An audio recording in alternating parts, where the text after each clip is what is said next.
What is going on, people? It is your boy Svenny-D bringing you some more Battlefield 3, damn it. And today, people, we're going to be going over the patch that was released on March 27th, which was probably yesterday for most of you guys that are watching this video now. I actually am doing this commentary at 5 in the morning because, you know, I could have played a couple of games and put up a video about the patch, but I really wanted to get at least 4 to 6 hours of gameplay in before I brought you guys a commentary about the patch. You know, I don't want to give you an ill-informed commentary, I guess you could call it.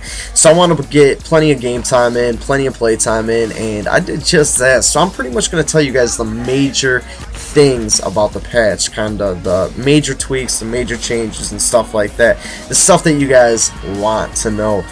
And what I'm gonna do is at the end of this video give you guys a chance to kind of elaborate on specific things about the patch you might want to see, and then that stuff will be covered in future videos. So first thing that I noticed after I got into the first game, after I downloaded the patch and bags of Carcan, is that the game starts immediately. There's no more 15-20 second wait that you have to, you know, kind of wait for that timer to count down. As soon as you hop in the match, the shit starts. No ifs, ands, or buts. One thing I want to tell you guys about is if you haven't gotten the patch yet, say you're planning on getting it a little bit after you see this video and you wanted to, you know, find out a little bit more about it first, when you download the patch and you go back onto the game, it's going to instruct you to download bags of Carcan. And yeah, look at this fail. And basically, a lot of people were saying that their systems were freezing. So when they tell you to do that, do not download it from the Battlefield 3's in-game store. Download it from the actual PlayStation store itself. Trust me, you will not freeze doing it that way. I thankfully figured that out right after it froze once, but I know some people were saying that it froze 2, 3, 4 times. So make sure you get out of Battlefield 3 and re-download it right from the PlayStation Store in your download folder. I'm sure the Xbox has a similar setup as well. So that's that. But yeah, there's no 15 to 20 second countdown when you're beginning games. You get right into games, so that's definitely a plus. You know, you get right into that action instead of sitting there doing cock push-ups for 45 seconds. See right there, Gino Hacker took my ass out. We were both in jets and we ran into each other. You gotta love it. But you know, I've noticed a lot of good things, a lot of things that I was kind of disappointed about. Right here, you're gonna see me using the Igla. The lock-on for these rocket launchers is incredible now. You lock on so fast. It got to the point before where it almost seemed like this rocket launcher was almost deemed useless with how long it took to lock on, but it locks on so fast now. It's a very, very useful weapon. I really hope to see more people starting to use it because, you know, if put in the right hands, you can really control the flow of a game. You can really control air traffic from the ground, which is a huge advantage, not only for you, but for your team as well. I think the engineer kit altogether had a huge boost in this patch. Not just for the Igla and the Stingers for the lock-on time, but one rocket is going to disable a vehicle on the air, on the ground, and in the air. I noticed that right off the bat. That's something I was aware of coming into this, and you know, with me being a big user of the engineer kit, it was something that I was kind of excited in seeing. So, you know, I got on there and I started blasting the shit out of tanks. Now it's going to make it more difficult to use tanks, to use IFVs, to use Amtraks, to use helicopters, jets, because it's going to be a lot easier to take you down, which I think is good because it gives the game a little bit more of a better balance. You know, it'll definitely help you become even more of a skilled player with this new patch because it's pretty much do or die when you get into these vehicles. So I think that it's going to have some major benefits for everyone involved.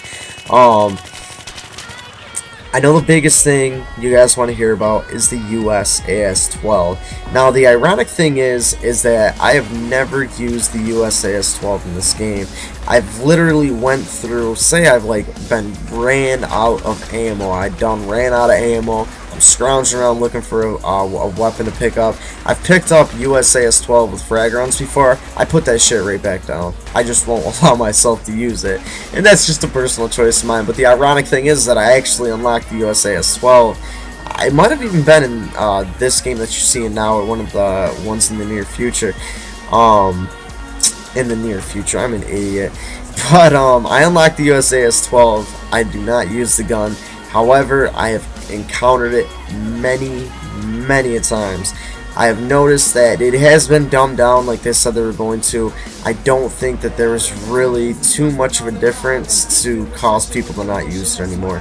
And the ironic thing is that I actually ran into more people using that gun when I first downloaded the patch than I have probably in any game ever since I started playing Battlefield 3. So, you know, I guess time is only going to tell what happens with that gun, and, you know, if it really is useful, less useful, I don't know. I guess it'd be really good coming from an avid user.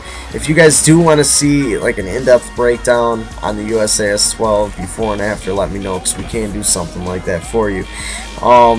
So I want to get on with something that really was unpleasant to me, I guess you could say.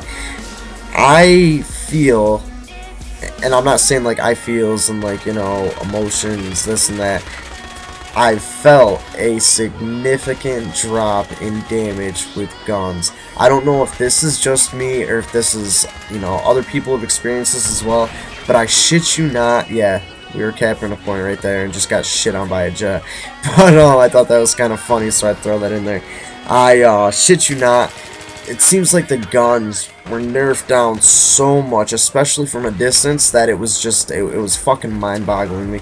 I had more suppression kill assists in the 3 to 5 hours of gaming I did since the patch has come out, probably more than I've had throughout the entire, you know, release of Battlefield 3. So it became very frustrating for me. I got pretty pissed off. You can see right here, launch a rocket all the way across the bridge, one shot, vehicle disabled. Very nice perk to use in the RPGs and stuff like that. But going back to the gun damage, I don't even remember seeing too much about an overall gun nerf, you know, nerfing the damage for every single gun. And that was, I guess, what was really surprising me. But I could literally go through and show you guys some clips that would blow your fucking mind. In particular, we were playing Rush on, I can't remember what map it was on, but I was running the assault class. My favorite gun for the assault class is the KH-2002. So I was running that gun, and I shit you not, it took me 4 bursts to kill people sometimes. That gun in the chest area is no more than a 2-burst kill. At least that hasn't been since I started playing this game. I've used it so much, I know the gun in and out, and that's something I was really disappointed about. Some more footage right here, bringing you guys back to the one-hit vehicle disable. It's a very nice thing. Right there, it actually worked out pretty well for me. I actually got an enemy kill. But, you know, overall, I've noticed a lot of positive things come from it. The only thing that is really kind of pissing me off at this point that I'm not hoping for is the damage on the guns. Just, it really feels like they nerfed every single gun so fucking much. It's very frustrating. Let me know, I really want to know from you guys that are watching this video if you have experienced the same kind of thing that I have, and you know, let me know about that. It almost feels like it gives you a little bit more of a taste of hardcore mode, but at the same time, with the damage and stuff like that, I was like, what the fuck? I don't know if it was maybe some lag that I was just experiencing tonight or what, because a couple of the players that I was playing with also said at certain points that they'd experienced some lag as well. So I don't know if maybe some of the servers were over flooded or what it might have been, but I'm really interested in hearing from you guys if you would experience the same thing, and if not, blah blah blah blah. But anyways, guys, this is gonna pretty much be wrapping everything up. So here's what I want you guys to do. I want you guys to let me know. Like I said, I have over 40 hours of Battlefield 3 footage from pre-patch. So I want you guys to let me know if you want to see any specifics outlined in the next coming videos. I'll give you credit if you leave me a comment. I like your idea and I do a video on it. I'll give you credit. I'll do a lot of side-by-side things, actually comparing before and after the patch to give you guys more of an in-depth look at it. So let me know what you guys want to see in the future. Stay tuned for plenty of more Battlefield 3. And, you know, I know lately I've been switching it up a little bit by doing a lot of shorter clips and stuff like that. that with a little bit of commentary. And you know, I just got to the point where I just need a little break from YouTube, but I did not want to stop bringing you guys videos, so I was changing it up a little bit, and that's why that's not going to be the new transition for my channel or anything like that. It's something that I'm going to start doing more of, but it's not going to be, you know, the main thing that happens on my channel. You know, my commentaries are, that's just going to be, you know, another adventure for me to go on, I guess you could say. It's been actually a lot of fun doing different things like that on my channel. I plan on opening it up even more. I got so many episodes of MVP to bring you guys, so stay tuned for that. Just stay tuned for more of that Svenny swagger on Battlefield 3, damn it. It's like 5:36 in the morning. I'm gonna get some sleep. I'm gonna go jerk off with a bologna sandwich in my toenails, and I'm gonna call myself George and slide my dog and call myself Sally and eat a cheesecake patio vanilla pancake. So until next time, people, it is your boy Svenny, and I will catch y'all later. Peace. Giggity giggity go.